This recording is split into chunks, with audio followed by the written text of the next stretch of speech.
இந்த ஹீரோயினுக்கு ஒரு பொண்ணு, ஒரு பையன் இருக்காங்க. 3வது குழந்தை இறந்தே பிறந்ததுனால அவங்க டிப்ரஷனுக்கு போயிடுறாங்க. டாக்டர் எல்லாம் சொல்றாங்க ஒரு பொண்ண அடாப்ட் பண்ணிக்கோங்கன்னு. ஹஸ்பண்ட் கிட்ட சொன்ன உடனே ஹஸ்பண்ட் உடனே வா அடாப்ட் பண்ணலான்னு போறாங்க. ஆசிரமத்துல ஒரு பொண்ணு நல்லா பாடிட்டு, நல்லா டிராயிங் வரைஞ்சிட்டு, அன்பா பேசிட்டு இருக்கு. பார்த்த உடனே இவங்களுக்கு ரொம்ப பிடிச்சிருச்சு. அந்த பொண்ணை அடாப்ட் பண்ணி வீட்டுக்கு கூட்டிட்டு வந்துட்டாங்க. கார்ல சொல்றாங்க, உனக்கு ஒரு தங்கச்சி தம்பி இருக்காங்க. தங்கச்சிக்கு வாய் பேச வராது அப்படின்னோடனே இவ வீட்டுக்குள்ள நுழையும் போதே தங்கச்சி கிட்ட சைன் லாங்குவேஜ் இவளுக்கு தெரியும் போலுக்க. சைன் லாங்குவேஜ்ல பேசுவா. இந்த தங்கச்சிக்கு இவள ரொம்ப பிடிச்சிரும். பட் அந்த பையன் பேரு டேனி, தம்பி. அவனுக்கு இந்த பொண்ணை சுத்தமா பிடிக்கல. இந்த பொண்ணு பேரு எஸ்தர். ஃபர்ஸ்ட் நல்லா இருந்தாலும் இந்த பொண்ணு வந்ததுக்கு அப்புறம் வித்தியாசமா நிறைய வீட்டுல நடக்க ஆரம்பிக்குது. ஒரு நாள் ஹீரோயின் எஸ்தரை கூப்பிட்டு பியோனா வாசிக்க சொல்லி தராங்க. அந்த பொண்ணு வாசிக்க தெரியாத மாதிரி கத்துக்கிறா. பட் ஒரு நாள் நைட்டு பார்த்தா அந்த எஸ்தர்ன்ற பொண்ணு நல்லாவே பியோனா வாசிச்சுட்டு இருக்கா. அது மட்டும் இல்லாம ஸ்கூல்லயும் ஒரு பொண்ணு பார்க்ல தள்ளி விட்டுட்டா அப்படின்னு சொல்றாங்க. இதெல்லாம் பார்த்துட்டு ஆசிரமத்துக்கு போன் பண்ணி சொல்றாங்க, நீங்க இந்த பொண்ணை பத்தி நல்லா விசாரிச்சு சொல்லுவீங்களா, இதுக்கு முன்னாடி எப்படி இருந்தா அப்படின்னு.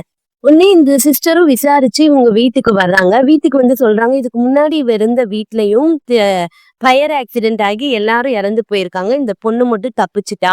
நான் இன்னும் விசாரிச்சு சொல்றேன்னு சொல்லி இந்த உங்க வீட்டை விட்டு வெளியே கிளம்பும் போது இந்த பொண்ணு கன்னை எடுத்துட்டு அந்த சிஸ்டரை போய் கொலை பண்றா, தங்கச்சி ஒரு ஹெல்ப்போட.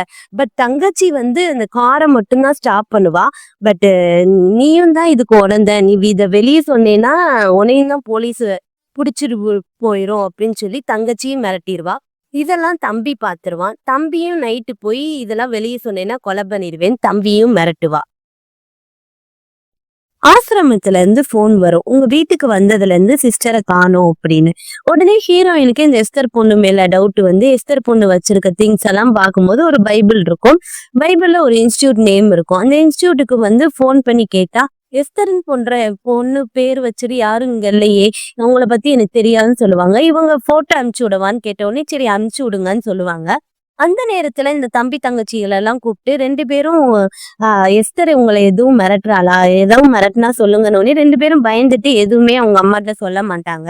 அந்த நேரத்துல இந்த பையன் அந்த பாடி இருக்கிற பாத்தீங்களா ஒரு மரக்கட்டை இடம், அதை நம்ம காமிச்சு கொடுத்துருவோம்னு அதுக்குள்ள போவான். போனா என்ன பண்ணுவா, இந்த எஸ்தர் பொண்ணு அந்த பையனையும் சேர்த்து தீயில எரிச்சு விட்டுருவா. ஆனா அவன் தப்பிச்சு வெளியே வருவான். ஹாஸ்பிட்டல்ல போய் சேர்ந்தா அந்த ஹாஸ்பிட்டல்லையும் போய் ஆக்சிஜன் மாஸ்க் எடுத்து விட்டுருவா. இதெல்லாம் உங்க அம்மா பார்த்துட்டு நல்லா அந்த எஸ்தர் பொண்ணை நீதான் எல்லாத்துக்கும் காரணம்னு அடிக்க ஆரம்பிப்பாங்க.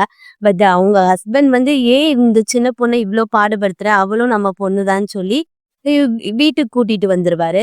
அந்த நேரத்துல ஹாஸ்பிட்டல்ல அந்த பையனோட அவங்க அம்மா இருந்துட்டு இருக்கும்போது போன் வரும், நீங்க அனுப்பிச்ச போட்டோவை நாங்க பார்த்தோம், அது சின்ன பொண்ணு கிடையாது, இந்த பொண்ணுக்கு ஜீன் ப்ராப்ளம்னால வயசு கம்மியா தெரியும், இந்த பொண்ணுக்கு 33 வயசு ஆயிடுச்சு, ஏற்கனவே 7 கொலை பண்ணிருக்கு, சைக்கோ பலகாரி, நாங்களே சங்கிலியால கட்டி போட்டுதான் அந்த பொண்ணை வச்சிருப்போம் அப்படின்னு. இதுக்கு கேட்டவுடனே பயந்து போய் வீட்டுக்கு போறான். வீட்டுக்கு போனா இந்த எஸ்தர்ன்ற பொண்ணு, அதான் 33 வயசு பொண்ணுல, உங்க அப்பாட்ட போய் தப்பு தப்பா பேச ஆரம்பிக்கிறா. உடனே அவங்க அப்பா நீ ஏன் இப்படி பேசுற, நாளைக்கு சிஸ்டரை கூப்பிட்டு நம்ம பேசணும், நீ கிளம்பணும் அப்படின்னு சொன்ன உடனே இவன் அவங்க அப்பாவையும் முடிச்சு விட்டுறா. அதாவது ஹீரோயினோட ஹஸ்பண்டையும் கொலை பண்ணிடுறான். கரெக்டா ஹீரோயின் வீட்டுக்குள்ள நுழையும் போது அவங்க ஹஸ்பண்ட் இறந்து கிடக்கிறத பார்த்து அடுத்து நம்மளதான் கொலை பண்ண போறான்னு கொஞ்சம் உஷாராயிருவாங்க. 2 பேத்துக்குமே, அதாவது அந்த எஸ்தர்ன்ற பொண்ணுக்கும் ஹீரோயினுக்கும் பயங்கர ஃபைட் நடக்குது. அந்த நேரத்துல பனிக்கட்டி ஸ்விம்மிங் பூல் ஒண்ணு இருக்கும். அதுல போய் 2 பேரும் சண்டை போடும்போது இந்த எஸ்தர் பொண்ணு அந்த ஹீரோயினை புத்த வரும்போது பின்னாடி வாய் பேச முடியாத தங்கச்சி ஒரு துப்பாக்கி எடுத்து சுடுவா. அவளுக்கு தான் குறி நல்லா வைக்க தெரியாதனால அந்த ஸ்விம்மிங் பூல்ல சுட்டுருவா. 2 பேருமே கீழே விழுந்துருவாங்க, ஹீரோயினும் அந்த எஸ்தர் பொண்ணும். ஆனா தண்ணிக்குள்ள சண்டை போட்டு அந்த ஹீரோயின் மேல வந்துருவா. எஸ்தர் என்னை காப்பாத்துங்க, நானும் சின்ன பொண்ணு தானே, நானும் உங்க பொண்ணு தானேன்னு சொல்லி பாசமா அன்பா பேசுவா. பட் யாரு உனக்கு அம்மான்னு சொல்லி இவ ஒரு எட்டி விடுறதுல அவ போய் செத்தே போயிடுவா. இத போலீஸ்க்கெல்லாம் போன் பண்ணிருப்பாங்க. அந்த போலீஸ் எல்லாம் இவங்களெல்லாம் காப்பாத்திடுறாங்க. அந்த வில்லி இறந்து போயிடுறான். இதுதான் கதை. கதை எப்படி இருந்துச்சுன்றத கமெண்ட்ல சொல்லுங்க.